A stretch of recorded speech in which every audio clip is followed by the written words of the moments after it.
오늘 본문은 다니엘 5장 22절로 31절, 제목은 메네 메네 데겔 우바르신입니다. 25절 말씀에 기록된 글자는 이것이니 곧 메네 메네 데겔 우바르신이라. 오늘 본문은 다니엘이 기록한 하나님의 말씀인데요, 이스라엘 백성들이 바벨론 포로에 잡혀갔다가 70년 후에 바벨론 나라가 망해서 돌아올 때쯤 되는 것입니다. 바벨론 나라가 주전 625년경에 세워지고, 오늘 본문의 다니엘이 그 마지막 왕, 바벨론의 마지막 왕에 대해서 기록하고 있습니다. 이 마지막 왕이 이름이 벨사살인데, 이때 바벨론 나라가 망할 때가 주전 538년입니다. 그러니까 바벨론 나라가 느부갓네살 왕에 의해서 주전 625년에 세워져서 538년에 망하기 때문에 약 90여 년 동안 바벨론, 그렇게 강대한 나라도 결국은 망하게 되었습니다. 이 벨사살 왕이 마지막 왕으로서 그 망하는 그 날에, 여기 1절 이하에 보면은 1000명의 귀인들을 불러다 놓고 큰 잔치를 베풀었는데, 거기에는 귀족들과 그 고관들과 그리고 그 왕후들과 그런 사람들이 다 모여서 큰 잔치를 베풀었습니다. 큰 잔치를 베풀었는데, 그 다음에는 그 술을 부어 마시는데, 하나님의 그 성전에 있던 기명을, 그릇을 자기 선왕되는 느부갓네살 왕이 하나님의 성전 예루살렘에서 약탈해 왔던 그 금그릇, 이런 그릇을 가져오라고 했습니다. 그리고서는 거기서 술을 부어 그 그릇으로 술을 부어 마시고는 금은동철 목석 우상을 찬양했습니다. 근데 그때에 한참 흥겨워서 잔치를 베풀 때에 그 벽에, 흰 벽에 손가락이 나타나서 글자를 쓰는 거예요. 사람들이 다 떨고, 사시나무 떨리는 것처럼 떨고 두려워하고, 이것은 좋은 징조가 아니라 이것은 나쁜 징조다, 그렇게 본능적으로, 양심적으로 알게 됐습니다. 왜? 자기네들이 술을 부어 마시면서 하나님의 성전에 그릇을 가져다가 부어 마시면서도 마음으로는 이거 안 됐는데, 이거 안 됐는데, 그런 양심의 꺼리낌을 가지고 이런 방탕하고 있었기 때문에 그 손가락이 나타났을 때 자기도 모르게 본능적으로 이것은 좋은 징조가 아니라 나쁜 그런 흉조일 것이다 라고 깨닫고, 박사들을 불러다가 그 왕이 그 글자를 읽고 해석하라고 했습니다마는 아무도 그 글자와 해석을 할 수가 없었습니다. 왜 그러냐? 그 글자는 하나님이 보낸 손가락으로서 특별 계시입니다. 느부갓네살 왕이 그 앞에 2장과 4장에서 꿈을 꾼 것처럼 그것이 특별 계시로서 다니엘이 해석해 주었던 것처럼, 이 메네메네 이 데겔 우바르신 이 글자도 하나님이 손가락을 보내가지고 글자를 썼기 때문에 이것은 특별 계시예요. 그러므로 아무도 그 글자를 읽지도 못하고 해석을 하지 못했던 것이죠. 그때 왕비가 와가지고는 걱정하지 말라고, 우리나라에 그 꿈과 이 징조를 해석해주는 다니엘이 있다고, 다니엘을 불러오라고 했습니다. 다니엘이 이제 보면서 그 글자를 읽고 해석하는데, 그 해석하는 데 앞에서 지금 다니엘이 왕을 엄하게 책망합니다. 다니엘이 지금 나이가 거의 80세에 되었어요. 바벨론 70년 지금 포로 되어 가가지고 한 10서너 살에 포로 잡혀 가가지고는 70년이 지났기 때문에, 그래서 지금 나이가 80여 세가 되었는데 지금은 잠깐 쉬고 한직에 물러나 있는 거, 쉬고 있는 거, 나이가 많아서 다니엘이 불려와가지고는 이 왕을 엄하게 책망했습니다. 첫 번째로는 교만한 죄를 책망했습니다. 여기 22절 본문에 벨사살이여 왕은 그의 아들이 되어서 이것을 다 알고도 아직도 마음을 낮추지 아니하고 도리어 자신을 하늘의 주제보다 높이며 교만하고 자기를 높이고 하늘의 주제 되시는 하나님보다도 자기를 더 높이는 하늘의 주제 되시는 그 하나님, 천지 만물을 창조하시고 인생의 생사복을 주관하시는 그 하나님보다도 자기를 더 높이는 것입니다. 교만한 죄. 왜 교만하게 됐죠? 바벨론 나라는 그 당시에 제1등가는 세계를 제패한 바벨론 제국이에요. 자기 선왕되는 느부갓네살 왕, 그분이 대단한 능력으로 세계를 제패해 놨는데 거기에 자기가 왕이라.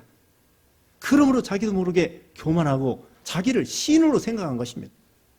옛날에 로마 황제들이 자기를 살아있는 신으로 경배하라고 그렇게 말해가지고 로마 시대에 바울이나 베드로가 이 선교할 때에 엄청나게 핍박을 받고 순교를 당하게 됐던 것이죠.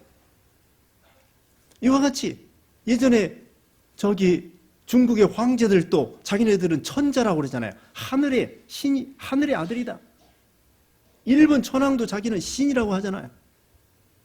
이와 같이 그 당시에 바벨론 이 제국의 왕으로서 교만해서 하나님보다도 자기를 더 높여가지고는 교만한 죄, 이것이 바로 바벨론 멸망의 원인이 되는 것입니다. 누구든지 교만하면 망하게 되어 있습니다. 그래서 잠언 16장 18절에도 교만은 패망의 선봉이요 겸손은 존귀의 앞잡이라고 그랬고 하나님은 겸손한 자에게 은혜를 주시며 교만한 자를 물리치신다고 그렇게 말씀했습니다. 높아지면은 교만하기가 쉽습니다.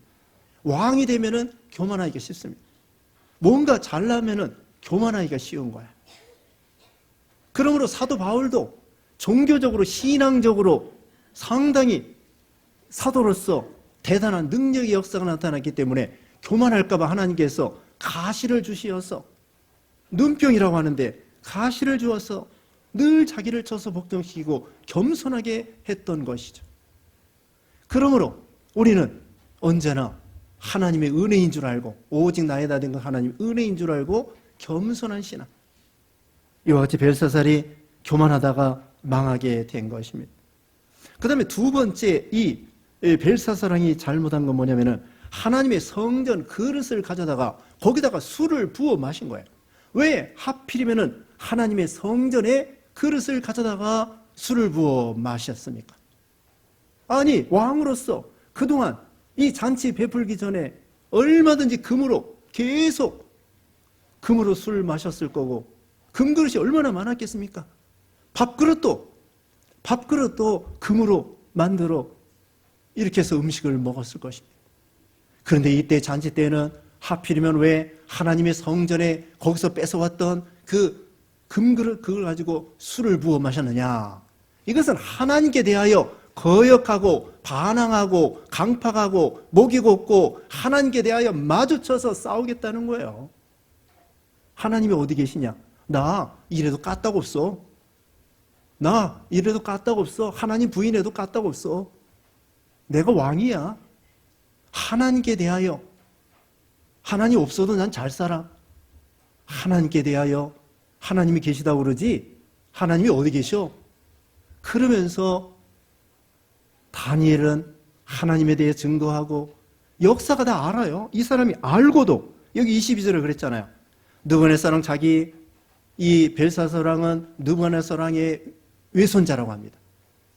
역사에 의하면 외손자라고 하는데 알고도 하나님을 대항하면서 여기 20절 말씀 보겠습니다. 20절에 그가 마음이 높아지며 뜻이 완악하여 교만을 행함으로 그의 왕위가 폐한바되며 그의 영광을 빼앗기고 사람 중에서 쫓겨나서 그의 마음이 들짐승의 마음과 같았고 이게 느부갓네살 왕 자기 외할아버지가 이렇게 교만하다가 망한 거예요.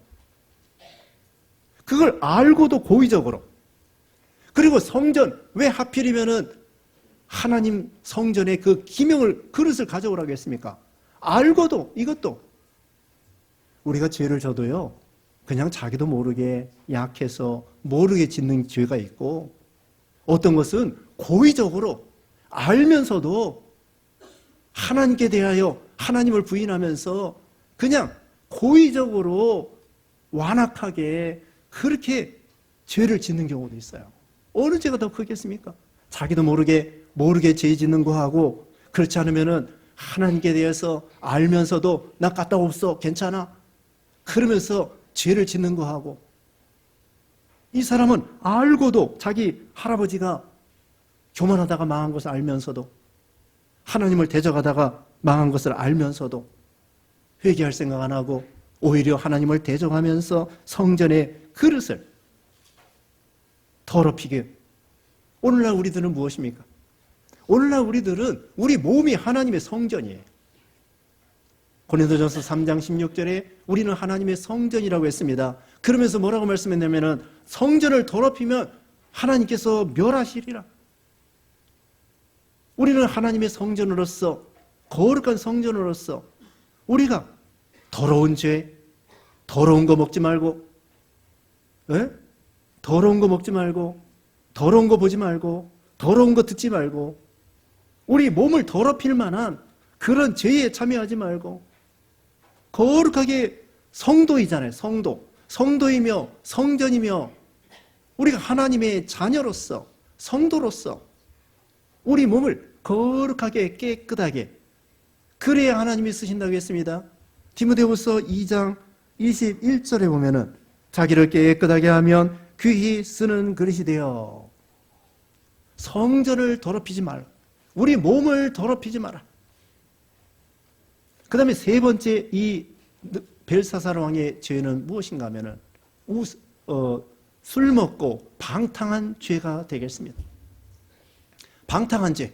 에베소 5장 18절에 술 취하지 말라. 이는 방탕한 것이니 오직 성령 충만을 받아라. 성령 충만을 받아라. 로마서 13장 13절에 방탕과 술 취하지 말고 음란과 호색하지 말고 쟁투와 시기하지 말고. 방탕하면 술 취하고 술 취하면 방탕합니다. 그러니까 우리는 죄 지을 만한 근처에 가면 안 돼요. 술 취하다 보면 방탕하고, 방탕하다 보면 죄 짓고 하나님을 떠나게 되고, 방탕하면 술 취하고 술 취하면 방탕하고, 음란하면 호색하고 호색하면 음란하고, 쟁투하면 시기하고 시기하면 쟁투하고, 사촌지간이에요. 방탕과 술 취한 것은 사촌지간이라고. 그래서 방탕하면 술 취하게 되고 술 취하면 방탕하게 되고, 그러므로 우리는 세상에 취하면 안 된다는 것입니다.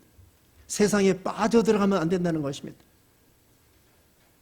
결국은요, 계시록 17장 1절 이하에 보면은 이 바벨론은 인본주의 세상을 가리키는데, 인본주의 바벨론 세상은 음료와 같아가지고 포도주를 마시게 해가지고 취하게 만들어서 사람들로 하여금 취하게 만들어서 망하게 한다는 것입니다. 계시록 17장 1절에 보면은 인본주의 세상이 음료라고 말하고 있어요. 창녀라고 말하고 있어요. 미리 말씀드리는데요, 고대의 바벨론이 뭐냐면은, 인본주의가 뭐냐면은 창세기 11장에 바벨탑을 쌓는 거예요. 바벨탑. 그 바벨탑이 고대 바벨탑 시작이에요. 물론 더 근본적으로는 선악과를 먹을 때부터인데, 역사적으로 말하면은 이 바벨탑을 쌓을 때가 하나님을 떠나서 인본주의로 뭔가 건설하려고 하는 거예요.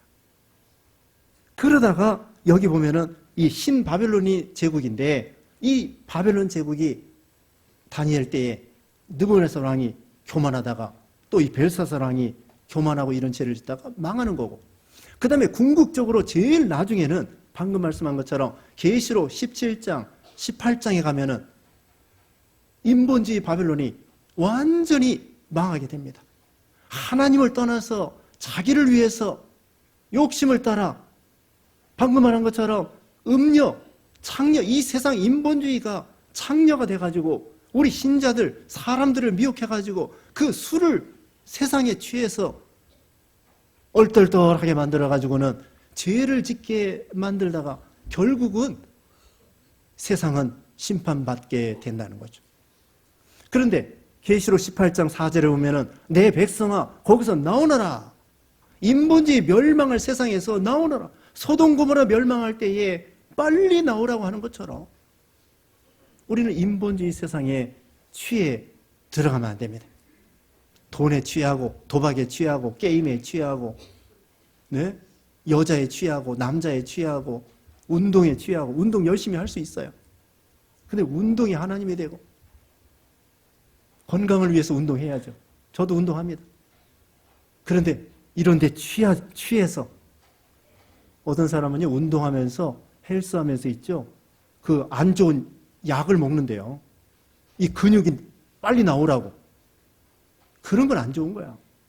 아니 그런 약을 먹지 아니하고 그냥 밥을 먹으면서 고기를 먹으면서 운동을 해야지 무슨 그 이상한 거 먹어가지고 갑자기 근육을 이렇게 부풀리려고 하는 이와 같이 이 세상에 취하게 만드는 것 그것이 바로 이 방탕하는 것입니다. 그 다음에 끝으로는 우상을 섬기지 우상을 섬기. 여기 보면은 금, 은, 구리, 쇠, 나무, 돌로 만든 신상을 찬양하고 도리어 왕의 호흡을 주장하시고 왕의 모든 길을 작정하시는 하나님께는 영광을 돌리지 아니하신지라. 정작 인간의 호흡을 주장하시고 국가의 흥망성쇠를 주장하시는 천지의 대주제가 되시는 그 하나님은 영어롭게 하지 아니하면서 쓸데없이 금은동철 목석으로 아무 호흡도 주장할 수 없고 그것이 우리에게 복도 줄 수 없고 우상이 우리를 죽일 수 없습니다. 우리는 두려워할 거 없어요. 인생의 생사화복이 하나님께 있는데 우상 두려워할 거 없어요. 처음에 어떤 예수 믿는 분이 다른 교회에 있을 때 자기 집에 부적이 있다고. 부적. 예수 믿기 전에 절에 다니고 그 다른 거 우상 섬기면서 부적을 갖다가 사방에 붙여놓은 거예요. 근데 예수 믿은 다음에 그걸 떼려고 하는데 겁나는 거예요. 겁낼 거 없는데 그래가지고 신방 가서 그걸 다 뗐습니다. 내가 직접 떼가지고 까딱없다 괜찮다. 그리고 예배 드리고 정말 아무것도 그것이 우리를 해칠 수 없고 우리에게 복을 줄 수 없고 우상은 그와 같은 거예요. 그런데 이 벨사 사람은 어리석게 우상을 섬기고 우상을 찬양하고 하나님을 영어롭게 하지 아니하고 이런 죄를 범한 것입니다. 오늘날 우리에게 우상이 무엇입니까? 하나님보다도 더 사랑하고 더 의지하고 더 따라가는 것. 돈이 우상이고 권세가 우상이고 쾌락이 우상이고 쾌락 사랑하기를 하나님보다 더 한다고 했거든요. 그러므로 우리가 참 그리고 우상이 뭐냐면 궁극적으로는 자기가 우상이에요. 자기가 우상이에요. 선악과를 먹은 게 뭐가 그렇게 잘못됐느냐? 선악과를 먹으면서 자기가 우상이 된 거예요. 자기가 하나님이 된 거예요. 자기를 위해 살아요. 안 믿는 사람들은 모두가 자식을 위해 산다고 하면서 자기를 위해 삽니다. 결국은 그거예요. 예수 믿지 아니하면은 모두가 자기를 위해 사는 거예요. 궁극적으로는. 자기가 하나님이셔요. 그러기 때문에 그게 죄가 되는 것이죠.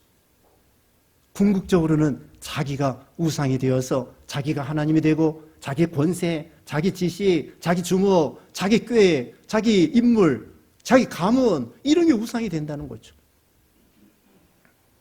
그래서 이와 같이 벨사살 왕이 이런 죄 때문에 자, 첫째로는 교만한 죄, 둘째로는 하나님의 그릇을 성전 모독을 한 죄, 세 번째로는 술 먹고 방탕한 죄, 네 번째로는 우상을 섬긴 죄.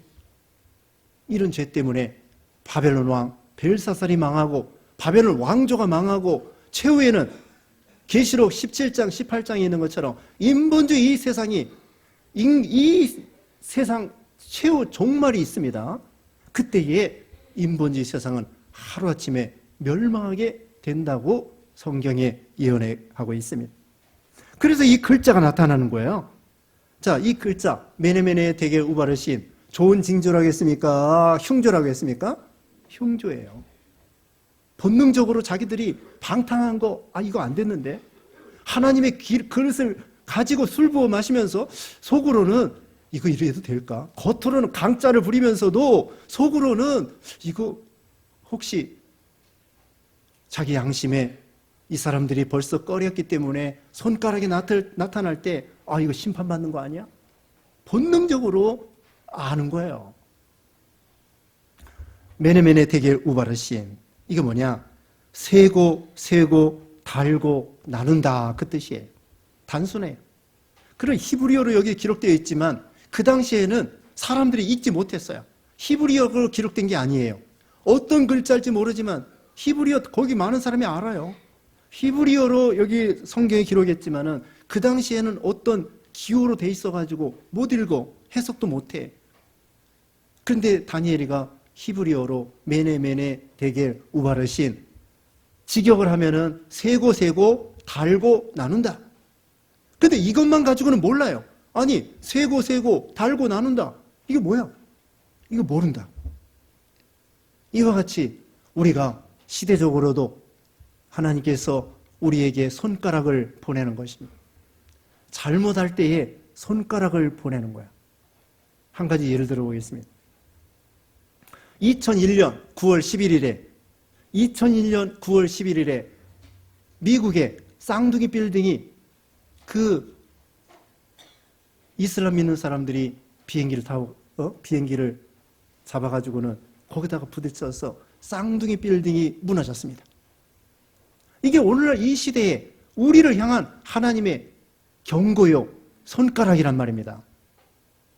그런데 그것이 매년 9월 11일 되면은 그 뉴스 시간에 그것이 매년, 지금 10년도 넘었죠? 매년 나와요. 올해 9월 11일 날 또 나올 것입니다. 이게 뭐냐? 이런 인본주의 세상이 언젠가는 다 무너지고 불타 없어질 것이다 하는 하나님의 경고. 뉴욕은 세계 인본주의의 중심이에요. 금융의 중심이에요. 더군다나 쌍둥이 빌딩 이름이 월드 트레이드 센터예요. 세계 무역 센터야. 무역으로 돈 벌면서 하나님을 떠나면서 돈 버는 거 좋아요. 그러나 하나님을 떠나면서 인본주의로 자기네들이 110층 아무리 전화 써도 하나님 앞에 범죄할 때에는 이건 미국에 대한 경고요, 세계에 대한 경고요, 교회에 대한 경고라고 할 수 있어요. 그 외에도 종종 손가락이 나타납니다. 북한에서 핵무기 만드는 것도 하나님이 우리에 대한, 또 우리만이 아니에요, 세계에 대한 경고의 손가락이라고도 할 수 있어요. 어떤 지진이나 어떤 큰 재앙이나 이런 것도 하나님이 우리에게 보여주는 손가락이란 말입니다. 그때 우리는 시대를 분별하여 깨어있고, 다니엘과 같이, 다니엘은 여기에 어울리지 않았습니다. 경건하게 깨어있고 기도하면서 나이도 많지만 여기에 어울리지 아니하고 1000명이 모였는데 다니엘은 거기 가지 않았어요. 매네 센다고 했습니다. 이건 뭐냐? 하나님께서 우리 사람의 나이를 세시는 거야. 국가의 나이를, 연대를 세시는 거야. 사도행전 17장 26절에 그들의 연대를 정하시며 거주의 경계를 한정하셨으니, 국가의 연대를 정하시고 또 사람의 연수를 계산합니다. 시편 90편 12절에 우리에게 우리 날 계수함을 가르치사 지혜로운 마음을 얻게 하소서. 시편 90편 12절에 우리 나를 계수, 1년, 2년, 3년, 2019년 12월 8일, 이제 올해도 다 갔는데 이제 내년 되면 나이 한 살 또 드셔야 돼요. 이와 같이 하나님께서 이 바벨론 왕에 대해서 연주를 세는 거예요. 1년 1년 하다가 90년 안 되겠다, 너. 이 왕조 90년 만에 너 망해야 되겠다. 그 다음에 바벨론 나라 다음에 메데, 페르시아, 그 다음에 헬라, 그 다음에 로마 나라도 망했어요. 이조 500년, 고려 500년, 명나라, 청나라 보통 200년, 로마 나라는 한 500년. 그런데 여기 바벨론 나라 그렇게 강해도 90년? 이와 같이 세상에 국가도 흥망성쇠가 있고 연도가 되면은 언젠가는 망하게 돼 있다. 그리고 또 다른 나라가 나오고 다른 왕조가 나오고, 우리 사람도 마찬가지입니다. 사람도 인생이 70이고 아까 시편 90편 바로 앞에 나오는데 인생이 70이고 강건은 80이라도 연수의 자랑은 수고와 슬픔뿐이고 신수기간이 날아가나이다. 인생이 70이고 강건은 80이에요.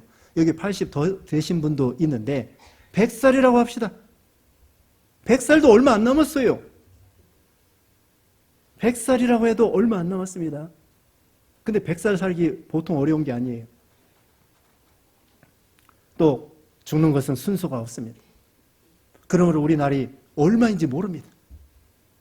하나님이 언제 오라 하면은 가는 거예요. 그래서 우리나라를 계수하면서 좀 더 나이 들기 전에 좀 더 충성하고, 좀 더 믿음을 지키고, 좀 더 순종하고, 좀 더 예수님을 닮아가고, 좀 더 열매를 맺히고. 그래서 하나님께서는 우리를 세신다는 거예요. 또 우리가 범죄하면은, 죄 지면은 죄 다 세요.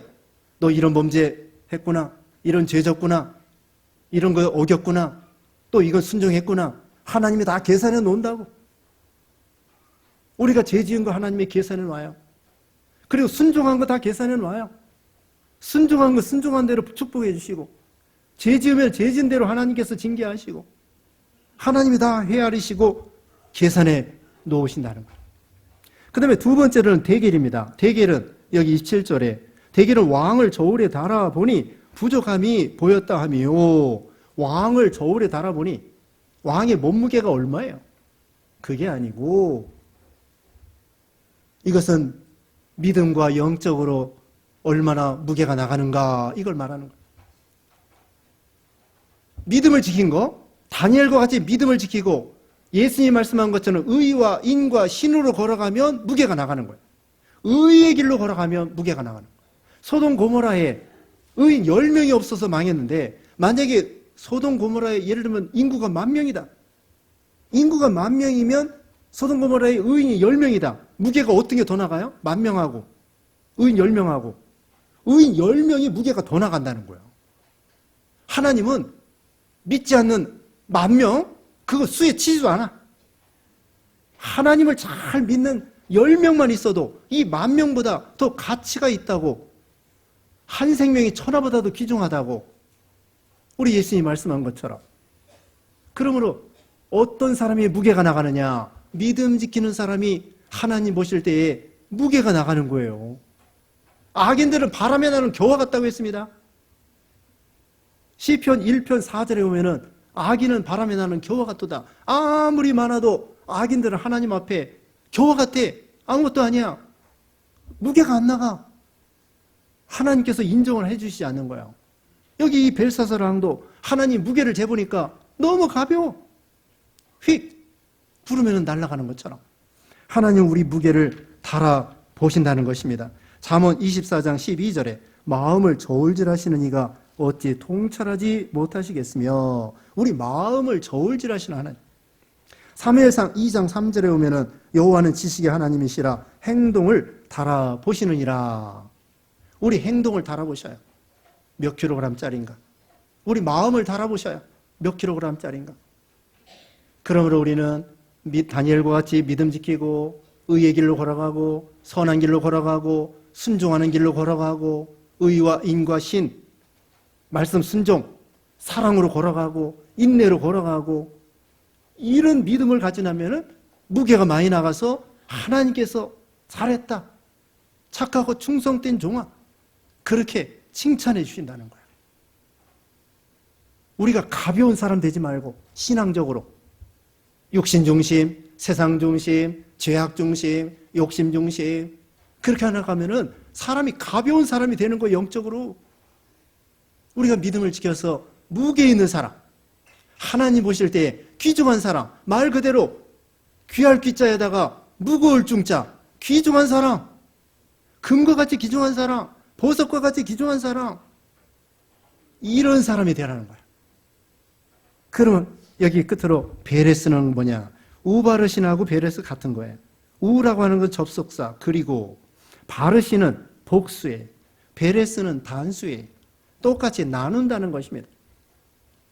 이렇게 벨사살 왕처럼 바빌론 나라처럼 죄악으로 걸어가면 나라가 갈라지고 망가지고 파탄난다는 것입니다. 그래서 메데 페르시아 연합국에 의해서 이 나라가 망하고 말았습니다. 이와 같이 범죄하면 갈라집니다. 우리나라도 남과 북이 갈라졌습니다. 얼마나 비참하고 얼마나 힘들고 맨날 싸우고 이상 가족 때문에, 탈북자 때문에 얼마나 어렵습니까? 나라가 갈라지는 거예요. 솔로몬 왕 때에 다윗 왕 때, 솔로몬 왕 때 통일왕국이었는데 솔로몬 왕이 우상 섬기고 잘못함으로 인해서 나라가 남과 북으로 이스라엘과 유다로 갈라졌어요. 그래서 얼마나 또 싸우고 얼마나 불행합니까? 범죄하면 갈라지고 망가지고 파탄나고. 그래서 이 바벨론 나라가 끝나고 말한 거야. 베레스는 나눠진다, 끝난다, 이런 것이죠. 그래서 여기 30절에 보면은 그날 밤에 갈대아 왕 벨사살이 죽임을 당하였고 메대 사람 다리오가 나라를 얻었는데 그때의 다리오는 62세였더라. 메대하고 페르시아하고 연합국이었는데 이 바벨론 이 성읍은요, 뒤에 유브라데 강이 있어가지고 그 강을 넘어서 올 수가 없어요. 배수진을 딱 치고 있기 때문에. 그런데 고레스 왕이 저 상류에다가 물줄기를 딱 돌려가지고 그 다음에 이 바벨론 성 여기 옆에서는 물 깊이가 사람의 정갱이 정도밖에 안 돼가지고 메데 페르시아 대군이 싹 몰려가가지고는 바벨론 성읍을 점령했다는 거예요. 이 사람들은 넋놓고 있었어요. 뒤에는 여기 유브라데 강이 있으니까 누가 저걸 넘어오겠는가? 까딱없다. 방심부주의하다가 물줄기를 저쪽으로 돌려가지고는 얕은 물가를 걸어가지고 이 메데 페르시아 연합국이 싹 들어와가지고는 하루아침에 바벨론 나라가 망하게 된 거죠. 그러니까 망하게 되려면은 갑자기 망하는 거예요. 인본주의 바벨론도 갑자기 망하고 세상 나라도 망하려면 갑자기 망하게 돼요. 오늘 이 본문의 말씀을 통하여 이 벨사살 왕의 잘못된 거 우리가 전감으로 삼아가지고 우리는 그의 전처를 밟지 아니하고 다니엘과 같이 의의 길을 걸어가고 하나님이 우리를 헤아리실 때 참으로 근수가 많이 나가고 인정받고 무게 있는 귀중한 그런 성도들 되시기 바랍니다. 기도하겠습니다. 걸어가신 하나님 감사합니다. 우리를 구원하시고 예수 믿어 의인이 되게 해주심을 감사합니다. 또 앞으로도 계속 의의 길로 걸어가므로 하나님이 저울에 달아보실 때에 귀중한 그런 신자들이 다 되게 해 주시옵소서. 예수님의 이름으로 기도드리옵나이다. 아멘.